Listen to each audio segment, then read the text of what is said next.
right, welcome everyone. Today's webinar is how to improve your food labeling compliance. My name is Denise Webster. I am the VP of Food Safety at SCS Global Services, focusing on food safety certification, training, and consulting. I have a little over 25 years of experience in food manufacturing, CPG, and retail. My main focus has been helping businesses navigate regulations, customer expectations, and ensuring food safety every day. Also today we have a special guest.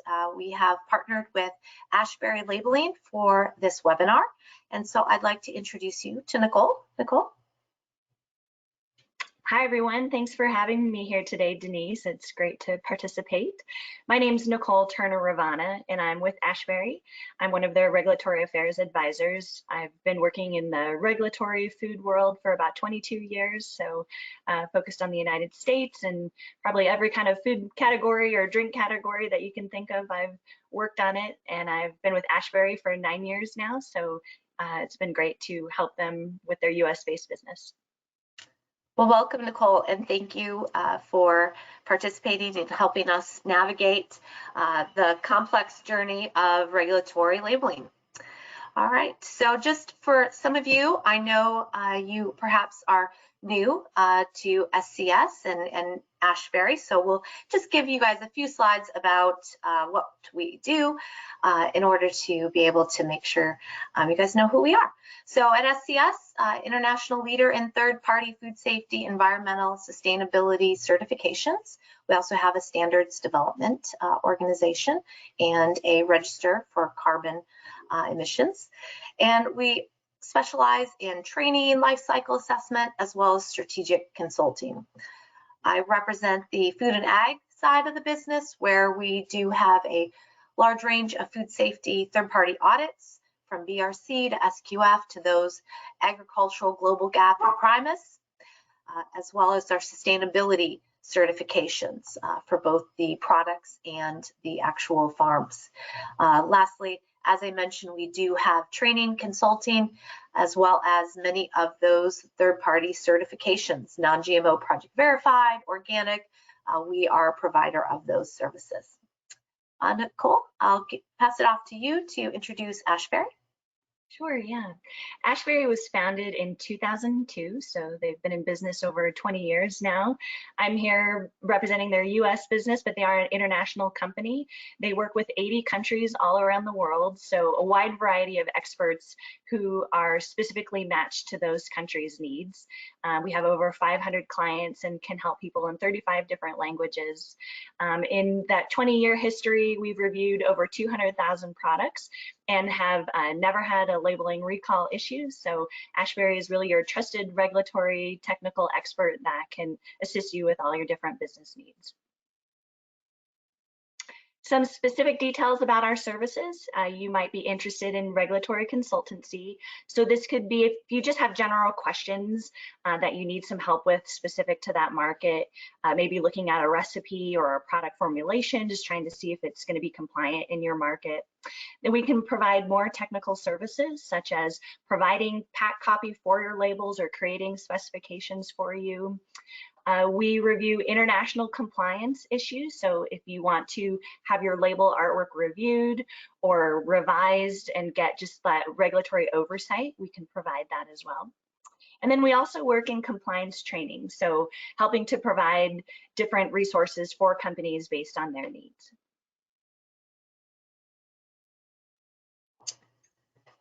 Excellent, thank you. So today we're going to cover a few key topics. We're going to start with just providing you a little bit of the regulatory framework when it comes to labeling compliance. Then we're going to also just look at the top label issues and why this is such an important topic for us to talk about, especially with the issues that we're seeing. So we're going to hopefully be able to, both of us, provide you some tips on how to avoid them, how to improve your label process, and really why it's important. We'll close the webinar out with also looking at that kind of bigger picture, that horizon, what's on the docket for regulatory labeling updates and requirements that you need to know about in order to prepare for next year and the years coming. We'll also, as we mentioned, we'll close with a Q&A. So to kick things off, we will start with a poll. I'll go ahead and launch that poll, and then we'll just go through it here. Okay, so we thought it'd be interesting to just understand from your perspective, what are your current major challenges with managing label compliance in your business? We've given you a few thought-provoking categories to select. Is it regulatory compliance as a whole? Maybe it's the resources internally to review those labels, accuracy of label claims. Perhaps it's recipe raw material changes and what that can do from an impact on your label compliance. We also have the other category. Feel free to add details in the chat field on those others, and we can definitely explore those as well.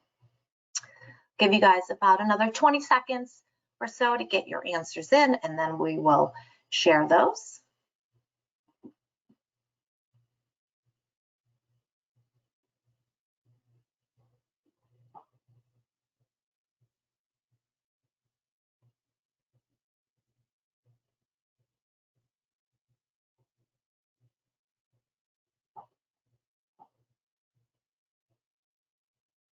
All right, we will go ahead and close that poll, and I will share it.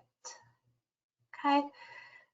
All right, so hopefully you guys can see the poll results. 37% of you definitely have that challenge of just overall regulatory compliance, and probably what's driven you to join us in this webinar. So hopefully we hit on some of those key topics that you struggle with within your own organization and labels. Also, I see we've got head-to-head. We've got 20% for both resources and accuracy, and those do actually, play out together. When we don't have the right resources, that accuracy can definitely be impacted. But also the claims that we make, making sure that those are correct and it's following all the programs. We won't have time to cover all of the different iterations, but we definitely are going to tackle some of the most important claims and topics. And we have our 21% recipe and raw material changes. So we can definitely see from this perspective, we need to take a little deeper dive into how we can mitigate these for the future and kind of improve and reduce our challenges to have that confidence and compliance. All right.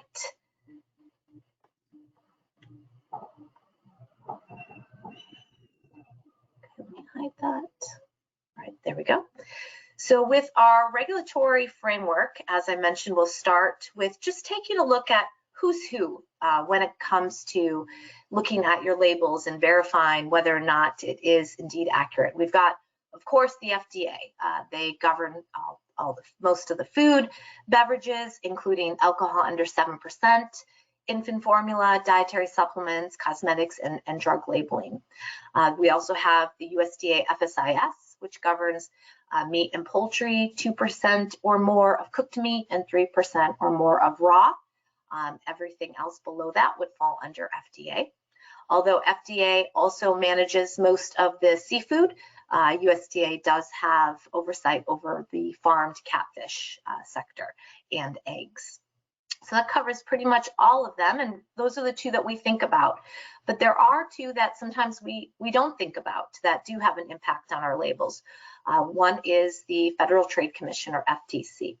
Their goal by their vision and mission statement is to protect consumers by stopping unfair, deceptive, or fraudulent practices in the marketplace. They'll conduct investigations, sue companies and people that violate the law, and they'll work in partnership with usually the FDA on those issues. In addition, they also are creating guidelines and documents. There's some on how you manage social media. A lot of what you put on social media, if it's specifically to a product claim, can actually have a direct impact on your label compliance. It's an extension of your label, and there's guidelines that the FTC has created for that. Also, the Consumer Product Safety Commission. This includes safety around consumer products as a whole, so not just food. They have certain requirements that apply to the Federal Hazardous Substances Act, the Poison Prevention Packaging Act, and the Consumer Product Safety Act. So those three are impacting some of our labels and the products that we produce. We also have another lens of regulation that we need to take a look at, but that's more of from a food safety third-party audit standard. So we have our GFSI audit schemes. So depending on which scheme that you're under, they all have certain clauses related to following regulatory legislation in the country where you manufacture and sell. And that, of course, would impact those labeling regulations. They usually also all have clauses around having effective processes in place to ensure that labels are reviewed whenever a change occurs to a recipe, raw material, allergens, and that those claims are verified and validated. And we'll talk about some of those important topics and how to ensure you're being not just compliant with regulatory requirements, but compliant with your third-party audits. Also, many of the new updated versions that have come out over the past year or two have an added element of improving your label reconciliation and traceability in the event of a recall or in the event that you need to be able to track back for any potential issue. With that said, one of the biggest label compliance issues out there is undeclared allergens. It still, unfortunately, is our #1 recall that we have to contend with in the industry.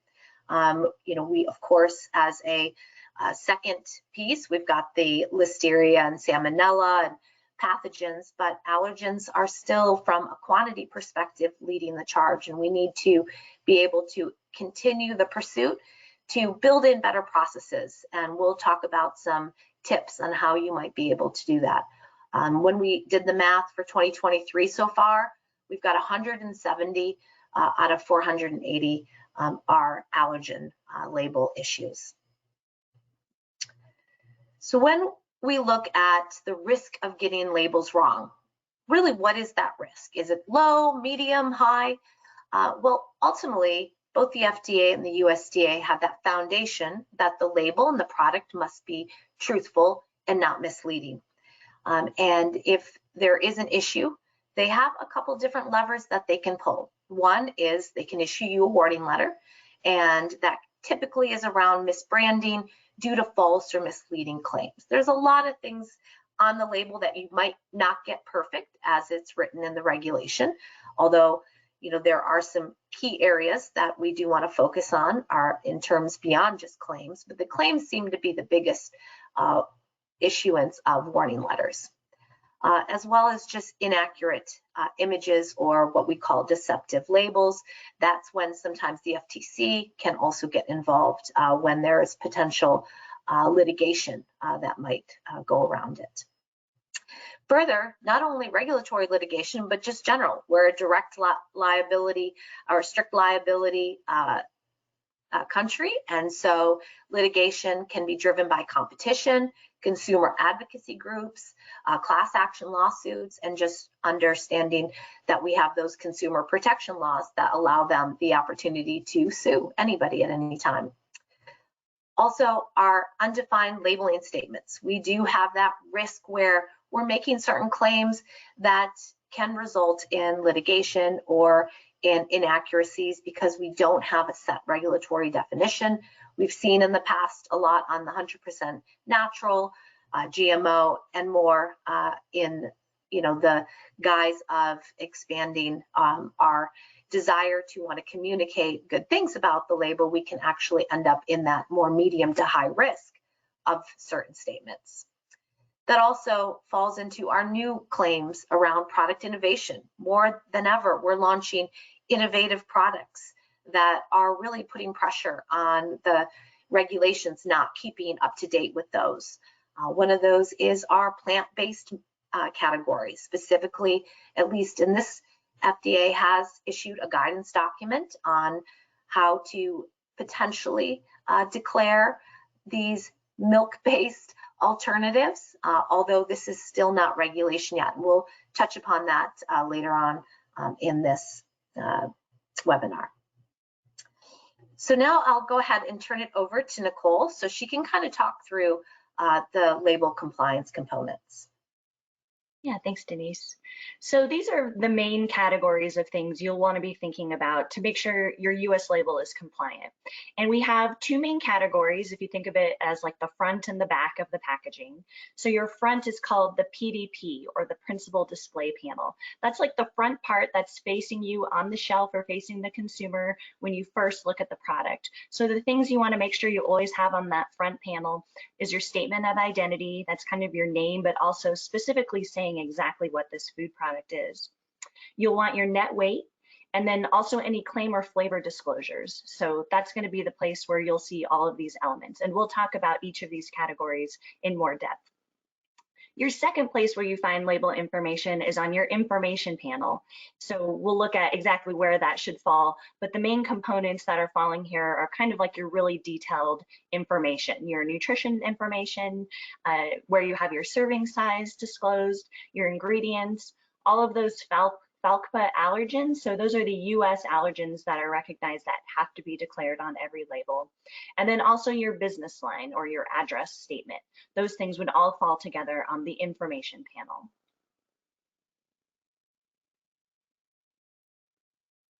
So what are the main compliance issues that we've been seeing? These are kind of our top 10 things and errors that are most common when we're reviewing products. The first one is incorrect or missing standard of identity or product naming. So you might have a fanciful name on there, like a whip or something that's more of a branded term, but it doesn't actually fully disclose what the product is. And it may not be in line with certain definitions that FDA has set forward. Those are called standards of identity, something that specifically FDA outlines can or can't be called that. Number two is net weight. So is it in the correct place? Is it the right size? Does it have the right space around it? Number three is having incorrect or missing improper flavor or claim disclosures. So that's an easy one that can get missed because you think you have your main content there, but there's a lot of little rules about what other information has to accompany those types of statements on the front. You might have number four, incorrect nutrition facts. So this could be the values, this could be the layout that you're using, font sizes, the way the information is rounded within the nutrition facts panel. It's very prescriptive by FDA how all of that information has to be laid out. Number five is an incorrect serving size or RAC measurement. So RAC is the reference amount customarily consumed. And this is the definition that FDA sets for all serving sizes of every different food or drink product category. So there's a table where FDA outlines exactly what amount should fall within your serving size. It's not up to the manufacturer to decide how much they want to declare in those nutrition facts. It's dictated by that RAC reference. So that's a common error if you're not using the RAC or you're using an incorrect value. Number six is missing or incorrectly declared allergens, and this is a big one because it is related to a recall. This would be if you had errors in other places, it may get corrected without much impact to your business, but if you have your allergens incorrect, you would be forced to have a recall. It's a public safety issue where people could have a very serious medical reaction to a product if they don't know that allergen is in there. So that's a number one area to always be focused on and make sure you're getting right. Our number 7 compliance issue is not having your ingredients broken out or having them declared in the correct way. So, you can't just state milk chocolate, you have to give the breakdown, you have to have the right kinds of names declared, and we'll talk a little bit more about that, but that's a place where it can get tricky to make sure you're pulling forward those ingredients in the right way. Number 8 is in your information panel if you have intervening information or your information is not all together. So FDA wants to see everything all together without extra marketing copy or pictures or things coming in the way of it. So that's one that can really get tricky when you're having your design team lay out your label and maybe competing with marketing space that they want to have other things provided there. Number 9 is direct or implied claims that aren't supported or inaccurate. So sometimes you might make a statement and not think it's a claim, but it actually becomes a claim the way you're talking about the product. This could, not actually be accurate according to what's in your product. You may not have the right kind of language or disclosures that FDA wants to see. So that's kind of tricky. Anytime you add any extra information to your label, you want to be thinking about, is this now becoming an implied or direct claim?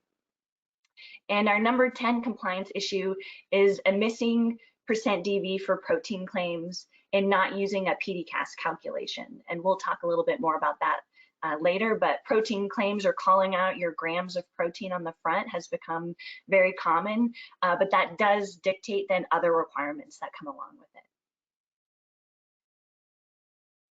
So let's jump into the main components of your PDP and IP. So we're first going to look at the front of your label, your PDP, and talk about all the components you want to make sure you're covering.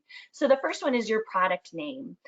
You might have a branded name, but you also want to make sure you have a description of what is in the product. Would a consumer know what this is if they picked it up and read it? And are there any FDA definitions tied to it? So a standard of identity is going to be within the federal regulations where FDA has outlined to call a product yogurt or to call it milk chocolate. You have to meet specific criteria. Your recipe has to have specific things included in it to use that kind of naming. So that's something to be really careful about. If it doesn't have a standard of identity, you can be more flexible. You might have a more generic type of naming convention, which is okay as long as it's talking about what the product is accurately and is not conflicting with any of the other standards. So when you're talking about your product, you might have a flavor. Yogurt is a common one where you might have a cherry or a peach or a vanilla. And anytime you're calling out that flavor, you have to think about where is that flavor really coming from? Is there vanilla being actually added to this product?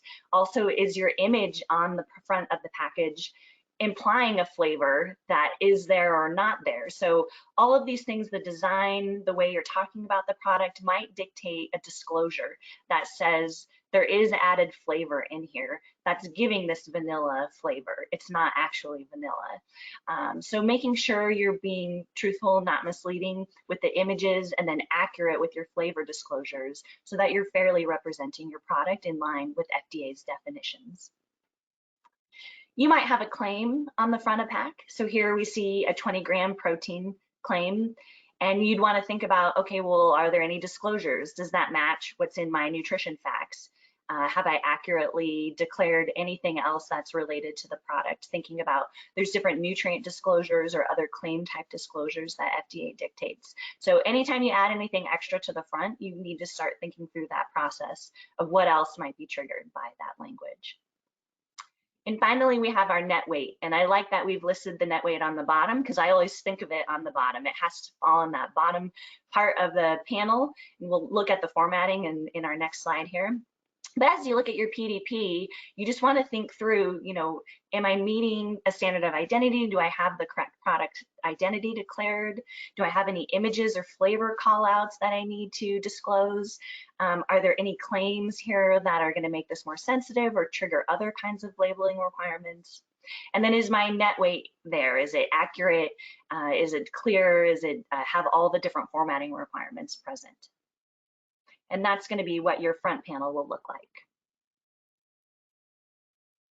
So in talking a little bit more about net weight, it is dictated how big that has to be. So here you have an example of all the different font size requirements that come, and it's related to your PDP area. So you're looking at the size of your PDP, how much square footage, how many inches is falling in that PDP, and that will dictate how big your net weight requirement should be.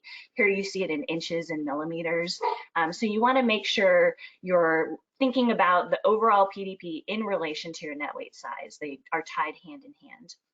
The general format is going to be having those words net weight or net contents. If it's a fluid product, you might just say net or leave those words off altogether. The other key things to remember is you want to have the ounces and the grams, or the milliliters and the fluid ounces, those both have to be disclosed. And you always want to have the highest unit of measurement declared. So once you get to 16 ounces, you have to start saying pounds. Once you get to 1,000 grams, you have to start saying it in kilograms. And then there's a little trick that if you're falling between 1 pound and 4 pounds, you have to give the pound and the ounce and the grams. So all three of those are triggered in that weird weight range of 1 to 4 pounds. So something to consider. Once you get over 4 pounds, you can just list the pounds and the grams or kilograms, but below that, you'll have that ounce added in there as well.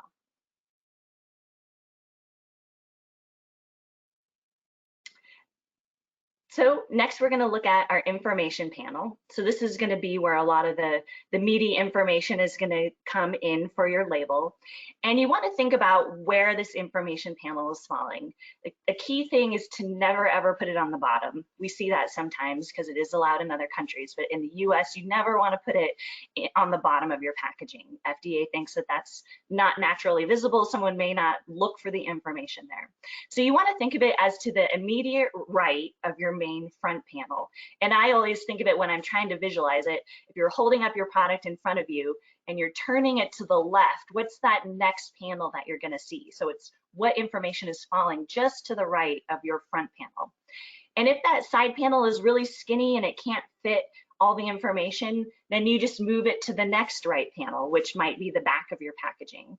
So that's kind of how you figure out where is it most appropriate to put that information. If you have, odder sized packages, you might have to consider breaking up some of the language as long as it falls to the next panel without any intervening content, but really trying to get to that next right panel so that that's the most natural place or people are looking for that information. So what are we going to see on the information panel? You'll have your nutrition facts panel, that serving size that we talked about, the rack. Your ingredients will fall there, your FALCPA allergens, your business name and address.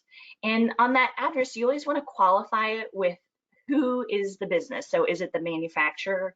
Is it the distributor, the importer? Are they prepared for the business? Like if you have a co-man. So some sort of language before that business name that says like manufactured by, distributed by, to help qualify who is managing this product. And then on your address, you typically in the US, you would have the city, the state, and the zip code. But that's only if the address is fully searchable either online or in like a Yellow Pages, or it's searchable to actually find the street address. You don't have to list the entire street address. You also want to have your organic certifier if your product is organic, and our organic labeling does come with other labeling requirements. So if you are going through that full certification process, you'll have to work with someone and get guidance on how to kind of lay out all the different requirements that come with it. But part of it is listing that organic certifier after the manufacturer or distributor address. And then finally is the country of origin. This is if your product is imported. So if it's manufactured in the United States, you don't have to state the country of origin. If it's imported from another country, you want to say where it's actually manufactured. So if you have an importer in the UK that purchases something from Spain and imports it to the United States, you'd want to say product of Spain, even though it's coming through a UK distributor. So you kind of have to think about where is that final product made, not necessarily each individual ingredient, but that final, place where it's manufactured and put together. So all of these different details for your information panel need to be together without any intervening information. Typically, you'll see them in this order. It's not dictated by FDA, but this is the most common way you see it because you don't want to have any other content coming between this. So no claims, no marketing copy, no pictures. They can't fall between any of this type of information. So in looking at your nutrition facts, you may have seen different styles of nutrition facts. You might be familiar with the vertical format, or we are showing here a horizontal format, a linear format. There are different types that are allowed depending on your product size. So you want to think about how big your package is and then look at what might be appropriate for your different size. There's also an option for simplified. If you have a lot of 0 values coming through, you might be able to use a simplified version. But each of these formats are really prescribed by FDA as to how they can be used and when they can be used. So you want to pay a lot of attention as to which nutrition facts panel you're actually picking. So here's kind of the most common example. This is the vertical one with the micronutrients listed side by side. You can find these formats in the CFR. We have the listing here, but there's also a great formatting guide that FDA has put out that shows this kind of example where it gives you all of the font sizes, the line weights. This is all prescriptive, so you can't just pick how big you want something to be. The nutrition facts got a facelift in 2016 when we had the revised regulations come through. So now, like, you might notice that the calories are in bigger font size, and that is dictated by FDA. You have to do that. The weight of each of those lines in between, you can see they have a different point size and thickness that they have to be. Your whole nutrition facts has to be in a box. It can't just be floating out there. You need to contain it all within a box. And you want to think about what color is behind the nutrition facts. So white is traditionally what's used. If your packaging has color, you could use a lighter color package, but it has to be differentiated from the color of the rest of the packaging if it's not white. So these formats are really nice. It shows you, exactly how big everything has to be, exactly what has to be laid out, all the nutrients that have to be declared. And then there's rounding, for each of these values, FDA has requirements as to when you round up or down. Your percent DV rounding will change between nutrients too. You can also see how the serving size and servings per container is laid out. So you want to make sure you're spending time really evaluating each of these components and if they're aligning to FDA's rules.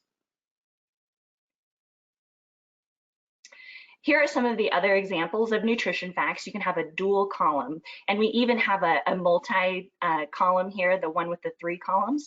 Well, say you had a box of granola bars with a chocolate chip, a peanut butter, and a plain. You could list the nutrition for each of those 3 bars separately with that multi-tab version. But the dual column comes up in different scenarios. So you might have something that is like a mix where you are selling just, say, the pancake mix, but nobody really just eats the mix. They're going to eat the prepared pancakes. So you might have a dual column where you have to declare exactly how your product is sold. You have to declare the nutrition of just that mix alone. But you could also have a voluntary column that shows the prepared pancakes that aligns to your cooking instructions, how you've told people to prepare that mix. There's also a situation that can come up when you're falling between 200 to 300% of the rack. This was one of the new changes from 2016 where FDA was concerned that people were eating the whole package of a candy bar or chips or things where they didn't really realize there was more than one serving in there. So they're trying to bring some better disclosure of that information. So it's generally 2 to 3 servings, but that's not the complete rule. You have to look exactly at where your rack is falling. So I'll use an example of, say, cookies. The cookies have a 30-gram rack, and maybe your packaging has 80 grams in it. You're falling below 300%, which would be 90 grams, but above 200%, which would be 60 grams. So at that 80-gram net weight, you are required to have a dual column that gives your amount per 30 grams of cookies, but also the amount that it's in 80 grams, your whole package of cookies.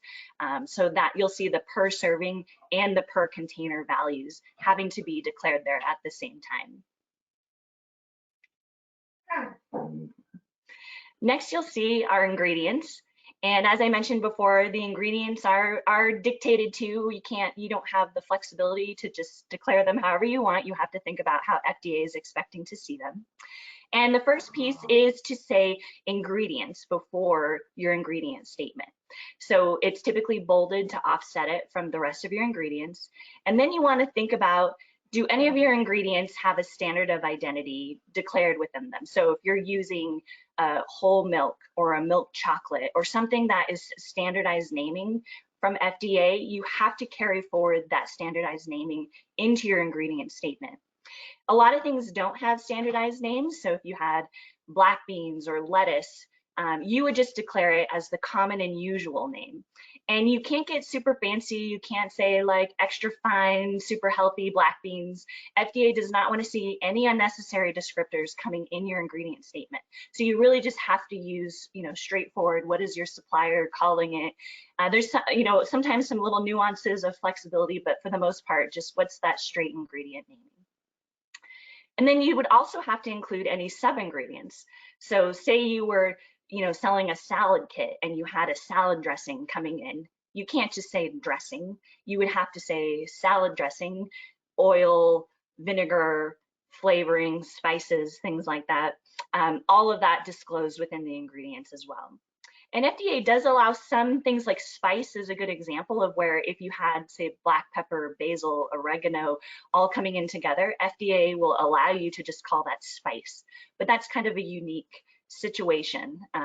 Another odd one is oils, where it's the only kind of ingredient where you can say and or to differentiate that you might have different kinds of oils coming in, but that's specifically related to oils. You're not supposed to do that with any other kinds of ingredients. So some little nuances you might want to think about as you're pulling together your ingredient statement. And you always want to have it in the order of predominance. So you start with what ingredient is in there at the most, and then work your way down to what ingredient is in there at the least. There are some cutoffs once you get to like the 2% or 1% or 0.5% level. FDA will let you say less than 2% of, and then you can list everything from that point in any order. Gives you some flexibility if you have some variation happening there. But for the most part, you want to think of your ingredient from the highest percent to the lowest percent, and that shows, an accurate description of how that product is being manufactured. And then functions. US doesn't have the same function requirements as other countries. The ones that you always have to remember are colors and preservatives. Those two always have to be declared. If it's like a yellow 5, that's an obvious color, but if you had, annatto or beta carotene or a lycopene being used for color, you do have to designate it as a color. And then you don't want to put unnecessary functions in there. Some can be reasonable, but again, you don't want to have unnecessary descriptors. So you kind of have to think about if you really want to include a function with any other kind of ingredient. Allergens, these are our major 9. For a long time, it was the major 8 allergens in the US. We had sesame adopted recently, so they are always evaluating. It took several years for sesame to get formally added. But here you have your major 9. These allergens always have to be disclosed on your label. Milk, wheat, soy, eggs, peanuts, tree nuts, sesame, fish, and shellfish. And something to always remember is your tree nuts, your fish, and your shellfish types also have to be disclosed. So you can't just say tree nut in your ingredients, you have to say the specific type of tree nut. And tree nut here, we've shown you all the possible tree nuts that fall into that category. Coconut is an odd one where it's not really a tree nut, but FDA has it included with the tree nuts for now. Other odd things like lychee is becoming a very popular flavor, but a lychee nut is actually an allergen, similar with shea or pine nuts, things where you may not be thinking of it as a nut, but refer to this to make sure, are you following all of those tree nut disclosures? You don't want to have a recall for not calling this out. You may also have a may contain line. This is not dictated by FDA, but you have to make sure it's not in place of good food safety standards.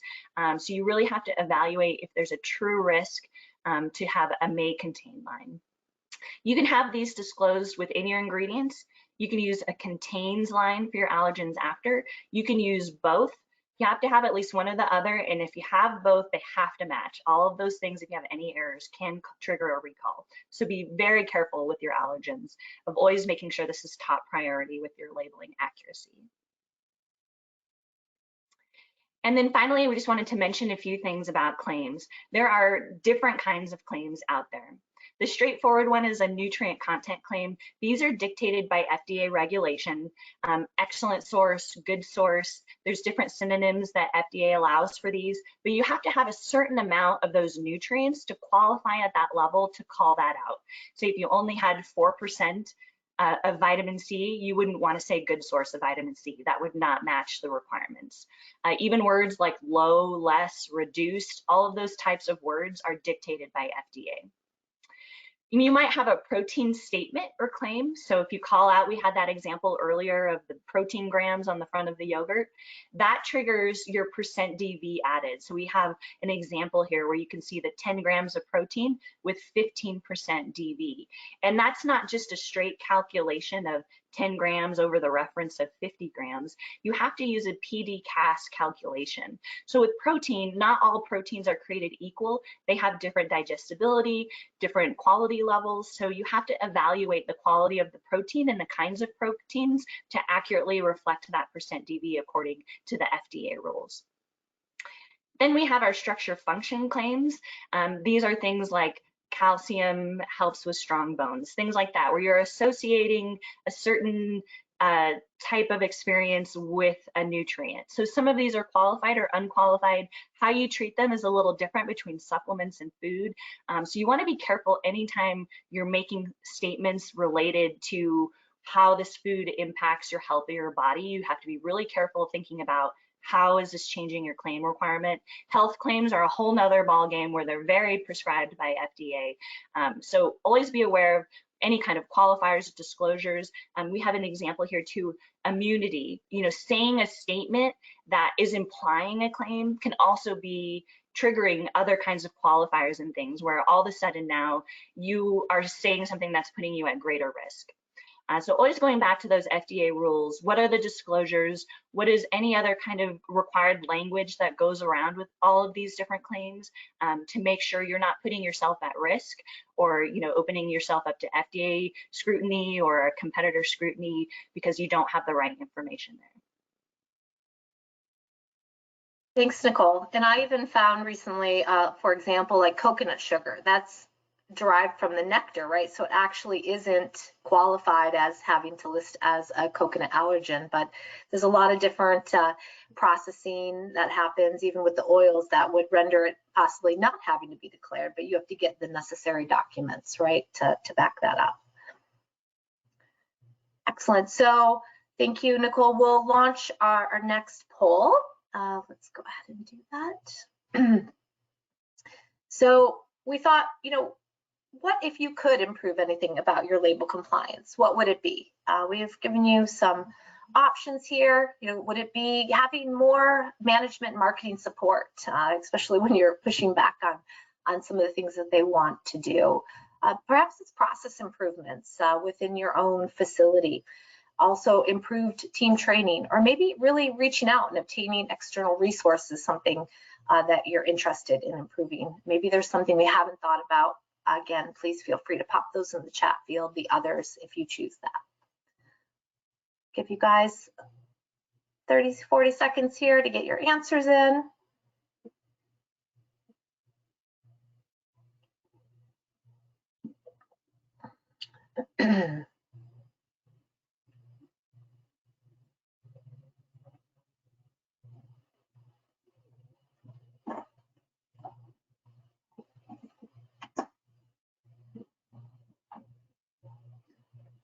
All right, we'll go ahead and close that poll, and I'll go share the results.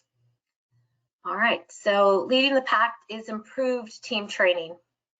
Absolutely, right? If we have a team, that needs to be able to touch and understand label compliance, how do we get their training? How do we get their buy-in? So we'll actually talk about that in the coming slides. Management, 23% management and marketing support, right? Being able to have them understand the importance of the risk and liability, and how do we also be flexible in terms of what really isn't a risk, it's a perceived risk. Maybe there's some regulations that are not quite black and white. And then we have both at 20% our process improvements and obtaining those external resources with at 8% of others. Yes, just go ahead and put in the chat field if you had any specific details that you wanted to share there. So with that said, let's take a look at, let's go ahead and hide that. We thought it would be good to wrap up this portion with some top 10 tips for improving your label compliance. So Nicole shared with us the key components of compliance that you need to get right. So how can you achieve this successfully? So we can, exactly what you guys just mentioned, have a team. Develop a label compliance team with key stakeholders, right? This could be your designer, your R&D, your marketing, of course, someone that represents from a regulatory labeling perspective, quality, even production. What does that look like in your organization? And then, yes, they need to be properly trained. You need to be able to obtain and deliver the basic knowledge for everybody so they know when you do say, don't do that, they'll know that that is a high risk issue. Whereas others, we might be able to figure out ways to validate or verify those claims or make sure that we're complying with our own policies and procedures. So it's important as a brand owner, or even if you're a co-man with brands that are bringing in their labels in your organization, they create some policies and procedures around it. What are your guidelines? How do you go about working through the process, but also what are your no-goes? Nicole mentioned the may contain statement for allergens. Is that something that you're going to allow? What is the conditions that you would allow that given the new FDA perspective on it? Also, as I mentioned, make sure in those procedures you have that process to validate and verify. So we need to make sure that our labels and claims are truthful and not misleading. If you do have an organic, that has to be third-party certified. But if you do a non-GMO, it doesn't have to be. But it's important to go that route and to get that third-party certification. It provides trust for your customers and consumers alike. And just making sure, too, that you have an accurate information on that label throughout the process. Number 6, which we'll actually dive into a little bit more, is around preventing those allergen issues, reducing those recalls that we see in the industry by really having multiple steps to minimize risk. We're not just going to put one hurdle in that someone could jump over. We're going to put barricades up and multiple barricades to ensure an allergen mislabeling could never possibly get out of our operation. Number 7, to strengthen the communication with raw material suppliers. This does go hand in hand with allergens and certain claims that we're trying to make. If your raw material supplier has variability in an active ingredient that you're trying to make a claim on, that could impact your finished product. If they're making changes to their formula and impacting your allergen statement, again, that could have some dire consequences to your finished product. Also, as we mentioned earlier, forming that team and gaining that training, we also, though, have to strengthen our communication between all those key stakeholders in order to be able to ensure we don't miss anything along the way.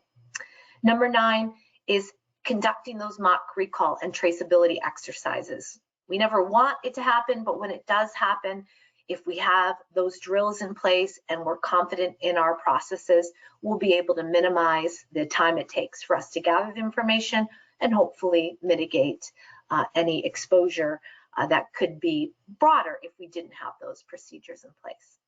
And number 10, which is really important for you to have at least one person in your organization to stay abreast of current and upcoming regulations. I even sometimes I'll be very busy one month and I'll say, oh, the FDA just launched something, last month on a guidance document. So making sure you're going on the FDA website, you might have missed it in the massive amount of emails that you get every day. So let's take a look at a few of these before we get to our Q&A. So compliance really is that team approach. Do you have a team or processes to ensure compliance? Make sure you identify those key stakeholders, obtain and conduct training, develop that label approval process. I also strongly encourage you create a label review checklist. That way you don't miss anything.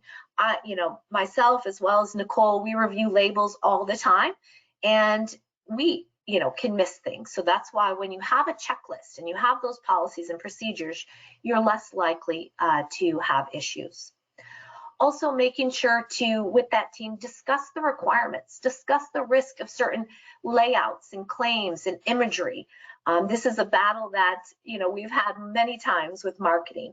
And when you have that training up front, hopefully when you discuss those risks, then you guys can come to an amenable solution that's best for the consumer and best from a regulatory compliance standpoint. Also having that rigor in the, not only that checklist, but stepwise process for verification sign-offs on that label. That you didn't sign off on a label on version 2 and then marketing or someone design team made a change and you never saw a V3 before it went to the printer, and vice versa if there's a printer issue or change that everyone has signed off on that. And then just in general, always when in doubt on whether something meets the requirements or is it a risk or not, consult, reach out. Also, are your claims validated and verified? We have to remember these two terms. Validation is where we obtain regulatory, scientific, and technical evidence that that claim is truthful and not misleading before it's made, right? And that's an important part of even our food safety programs. So this also goes in hand with claims. Then once we have that claim, we need to make sure that we have compliance activities to ensure it's being met and controlled as intended. And you might have heard about this word variance, where there's an allowable amount of flex.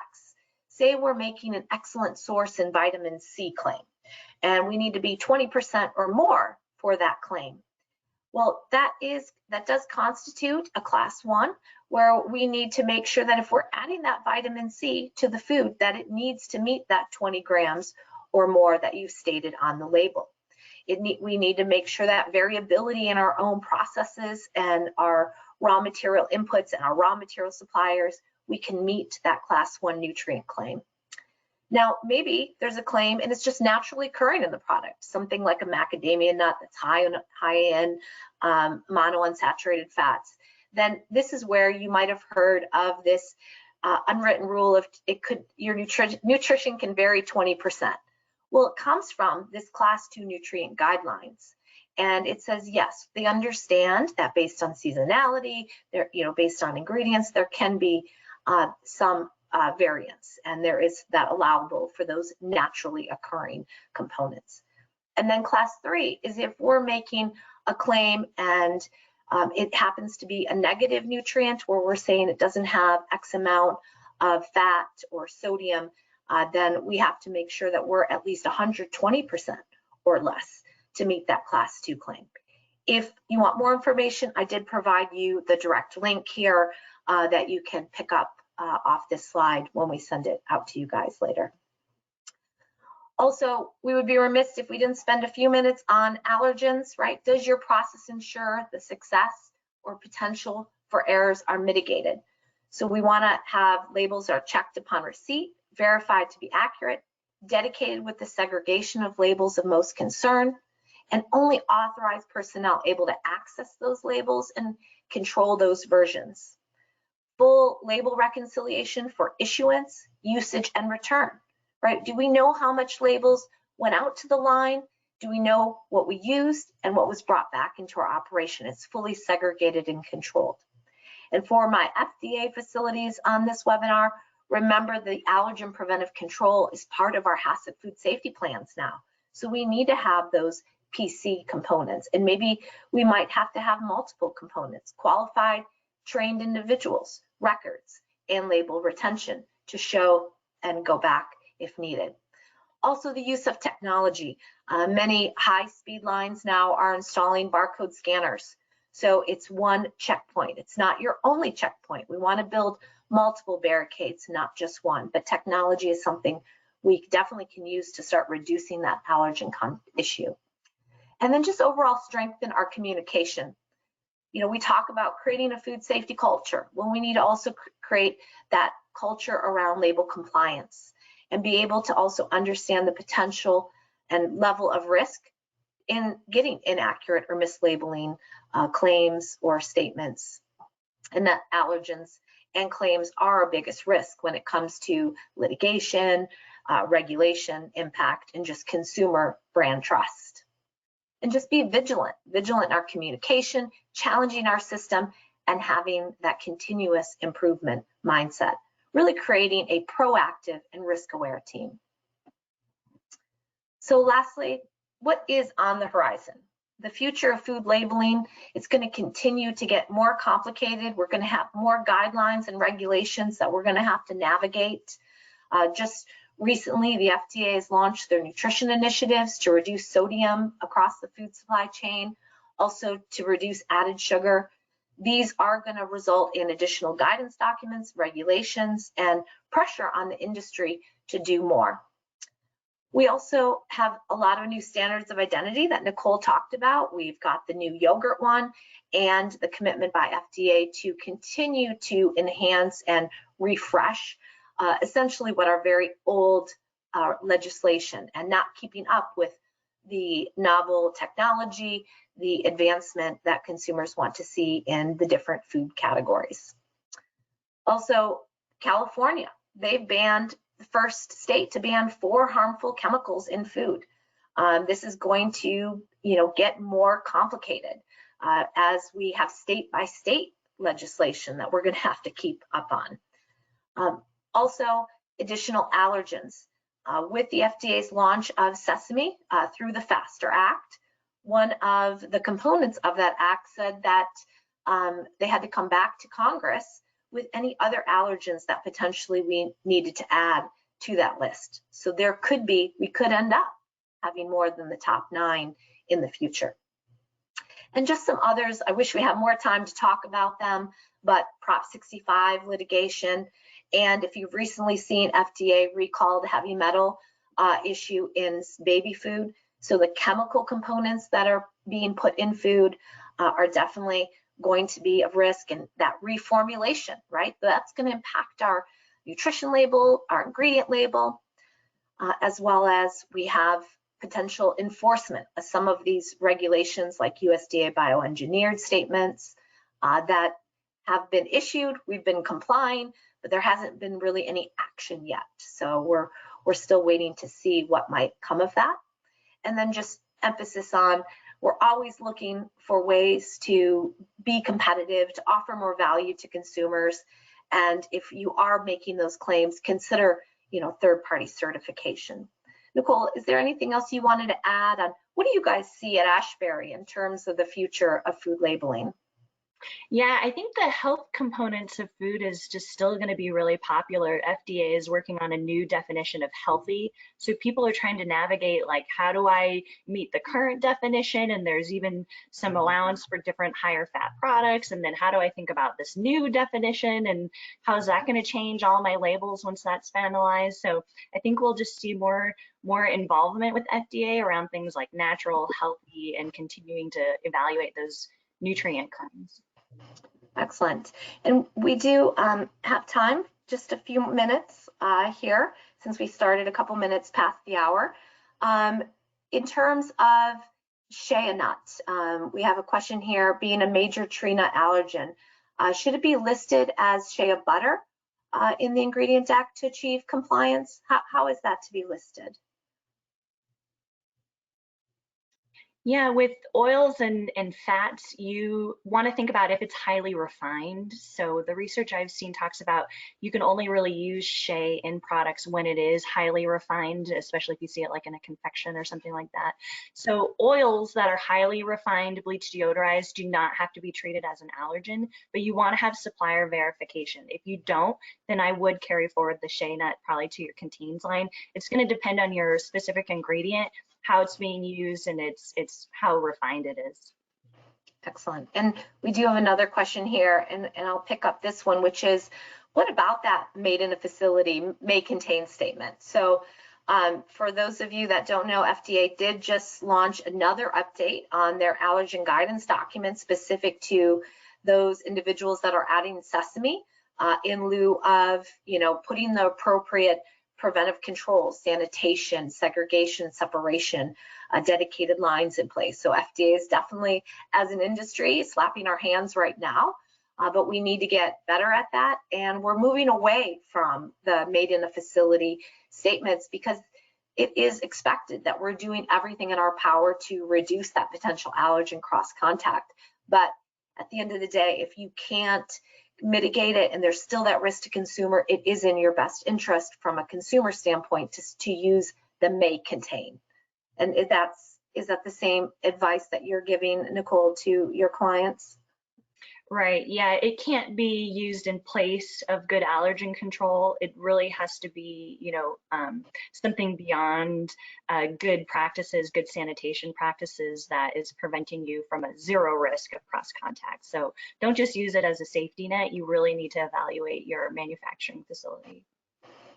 Excellent, excellent. And I see we've got quite a few people that I'm sure you guys have top of the hour meetings, and we have a lot of questions. Obviously, you see we have a lot of information to provide you guys.